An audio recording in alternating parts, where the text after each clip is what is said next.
pH-nya itu rendah, maka yang akan berkembang di media tanam kita itu bukannya bakteri baik, tapi virus dan jamur patogen ya, yang sangat merugikan.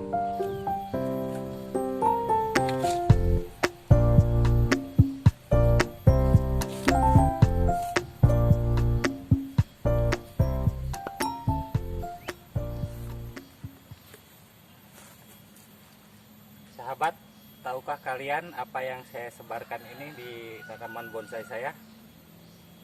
Bagus, ini adalah kapur dolomit ya. Mungkin sahabat ada yang belum tahu dan bertanya apa sih kapur dolomit itu dan apa kegunaannya dan apa kandungannya di dalam kapur dolomit ini. Saya jelaskan secara garis besarnya saja ya sahabat. Kapur dolomit itu adalah kapur pertanian. Sifatnya ini dingin, berbeda dengan kapur-kapur bangunan ya, yang bersifat panas, yang begitu kita siram dia mendidih.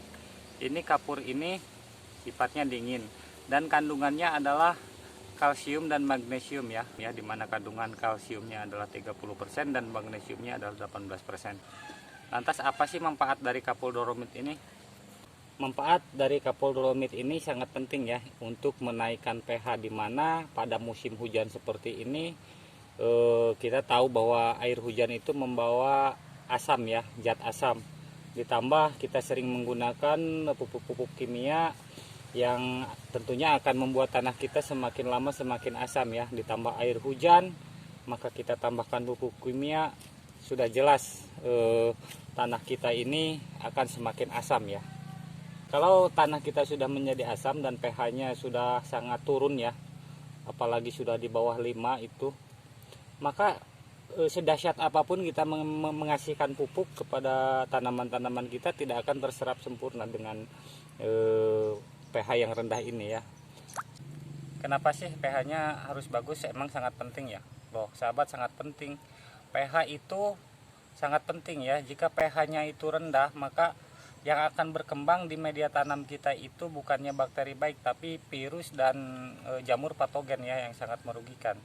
Jika pH-nya di atas 5, 5,5, 6 sampai 7, maka yang berkembang adalah bakteri baik, di mana bakteri ini yang akan membantu proses penguraian, membantu proses penyerapan pupuk dan sebagainya.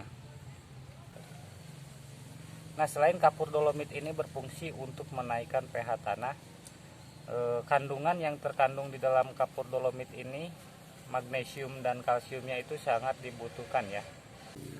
Dimana kandungan dari kalsium tersebut bisa menyusun sel-sel, mengatur sintetis protein ya, merangsang pucuk-pucuk akar dan pucuk-pucuk daun seperti ini. Sedangkan untuk kandungan magnesiumnya itu adalah untuk pembentukan sel hijau daun atau klorofil ya, sebagai atau bisa juga sebagai karbohidrat dan kendaraan untuk mengangkut nutrisi dari tanah ke pohon ini ya, untuk transportasi fosfat dan sebagainya.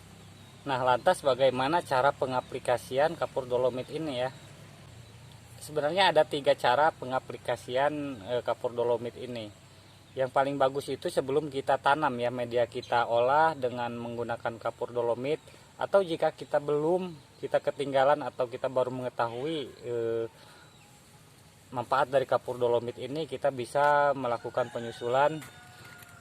Yang pertama kita tabur seperti ini, di atasnya nanti juga akan mengendap sahabat, atau dengan sistem kocor ya.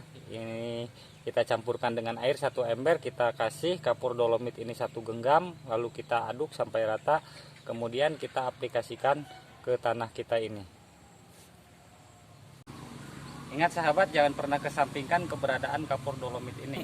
Jika selama ini yang kita berikan pada tanaman kita itu hanya pupuk, maka yang didapatkan oleh tanaman kita itu hanya unsur-unsur hara primer ya, seperti nitrogen, kalsium, dan fosfor ya. Sedangkan unsur-unsur hara mikronya tidak kita dapatkan. Nah, di kapur dolomit ini kita bisa memenuhi semua kebutuhan, semua kekurangan yang tidak ada di dalam pupuk. Ingat sahabat, jangan pernah menyamakan pupuk dolomit ini dengan pupuk ya, beda fungsi dan beda tujuan ya, kandungannya juga berbeda. Oke sahabat, terima kasih sudah mengikuti video saya ini. Semoga di video ini sedikit memberi pengetahuan buat kita semua ya, tentang pentingnya itu kapur dolomit, apalagi di musim hujan seperti ini sahabat. pH tanah kita turun karena air hujan itu membawa zat asam, dan tanah kita juga lama kelamaan rusak karena pemberian pupuk kimia secara terus menerus. Dia akan bersifat asam, ditambah air hujan itu akan semakin asam. Maka gunakanlah kapur dolomit ini sahabat. Ini aman walaupun sahabat memberikannya dekat dengan pohon atau cara dikocor, ini sangat aman sahabat. Saya jamin 100% aman, dan manfaatnya sangat jos. Sudah saya buktikan untuk semua jenis tanaman, mau bonsai, mau hortikultur, sayuran dan sebagainya. Saya sudah sangat fanatik dengan penggunaan kapur dolomit ini. Oke sahabat, semoga ini menginspirasi buat sahabat semua dan lebih tahu cara pengolahan tanah kita. Ingat sahabat, sayangi tanaman kita dan cintai juga tanahnya. Hidupkan tanahnya, pasti tanah itu subur, pohon-pohon kita juga akan subur. Terima kasih. Salam satu hobi. Wassalamualaikum warahmatullahi wabarakatuh.